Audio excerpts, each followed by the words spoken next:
जे हिंदुत्वाचे झाले नाहीत ते मराठी माणसाचे काय होणार? मुंबईकर जागा हो, एका परिवाराच्या नादी लागू नको. मुंबईत ठाकरे परिवाराविरोधात ही बॅनरबाजी करण्यात आली आहे. तर बॅनर कुणी लावले याचा मात्र उल्लेख या बॅनरवर दिसत नाहीये. मुंबईकर जागा हो, एका परिवाराच्या नादी लागू नको अशा आशयाचे बॅनर मुंबईत लागलेले आहे. मुंबईत ठाकरे परिवाराविरोधात ही बॅनरबाजी करण्यात आलेली आहे. हे बॅनर कुणी लावले याचा मात्र उल्लेख बॅनरवर दिसत नाहीये. त्याचा तपास आता घेतला जातोय. जे हिंदुत्वाचे झाले नाहीत ते मराठी माणसाचे काय होणार अशी बॅनरबाजी मुंबईत पाहायला मिळते. महापालिकेच्या निवडणुका जाहीर झाल्यानंतर मुंबईमध्ये ही बॅनरबाजी.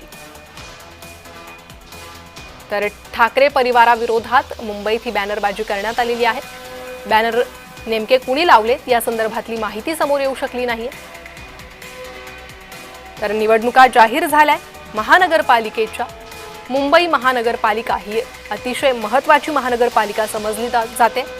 ठाकरे बंधूंसाठी ही एक महत्त्वाची संधी मानली जाते आणि त्यातच महायुती विरोधात ठाकरे असा सामना मुंबई महापालिकेत होणार का याकडे लक्ष लागलेलं असताना हे बॅनर मुंबईमध्ये झळकलेले आहे. मुंबईचा रंग बदलू देऊ नको असा देखील आशय या बॅनरवर पाहायला मिळतोय.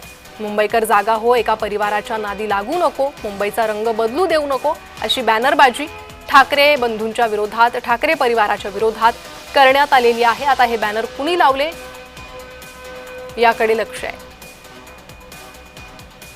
तर मुंबईमधले हे बॅनर आहेत. अधिक माहिती या संदर्भात आपण घेणार आहोत, अधिक प्रतिक्रिया जाणून घेणार आहोत. आपल्यासोबत शिवसेना उद्धव बाळासाहेब ठाकरे गटाच्या नेत्या सुषमा अंधारे सध्या जोडल्या गेल्या आहे. सुषमाताई, आपण पाहतोय मुंबईत महापालिका निवडणुका जाहीर झाल्यानंतर लागलेलं हे बॅनरवर उल्लेख नाहीये, मात्र ठाकरे परिवाराविरोधात ही बॅनरबाजी केली जाते. तुमची प्रतिक्रिया? मला नाही वाटत ही ठाकरे परिवाराच्या विरोधात बॅनरबाजी केली जात असेल. कारण परिवारवाद तर सगळ्यात जास्त आता भाजपमध्ये चालू आहे.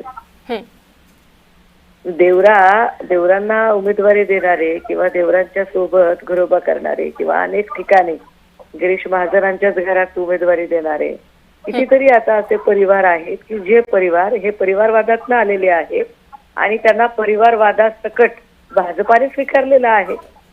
आणि भाजपाचं हिंदुत्व आपण बघितलेलं आहे की किरण रिजिजू सारखा माणूस, हो मी गोमांस खातो म्हणून फोटो टाकतो, पण तो किरण रिजिजू अजूनही भाजपच्या सोबत असतो. किंवा स्वतःच म्हणजे RSSच्या नुसत्या पार्किंगला जागा मिळत नाही म्हणून अतिशय प्राचीन देवाची मूर्ती ज्या पद्धतीने पाडली जाते, त्यामुळे मला वाटतंय की हे सगळं हिंदुत्वाच्या साठीच जे काही खडे बोल सुनावले ते निश्चित भाजपला सुनावले असतील. सुषमाताई, म्हणजे हा बॅनर ठाकरे परिवाराच्या किंवा ठाकरेंच्या विरोधात नसून भाजपच्या विरोधात आहे, भाजपच्या विरोधात लावलं गेलंय असं तुम्हाला म्हणायचंय का? हो हो हो, मला असंच म्हणायचंय. ज्याने कोणी लावला असेल तो निश्चितपणे तो भाजपच्या विरोधात लावला असेल. कारण परिवारवाद आणि हिंदुत्व सोडणे या दोनही गोष्टी सध्या भाजपने केलेल्या आहेत.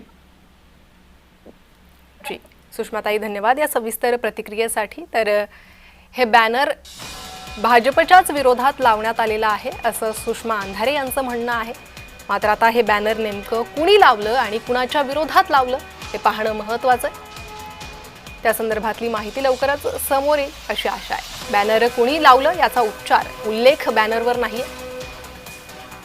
मात्र परिवारवादाविरोधात हे बॅनर लावण्यात आलेलं आहे. त्यामुळे आता हे बॅनर नेमकी कुणी लावलं आणि कुणासाठी लावलं हे पाहणं महत्त्वाचं.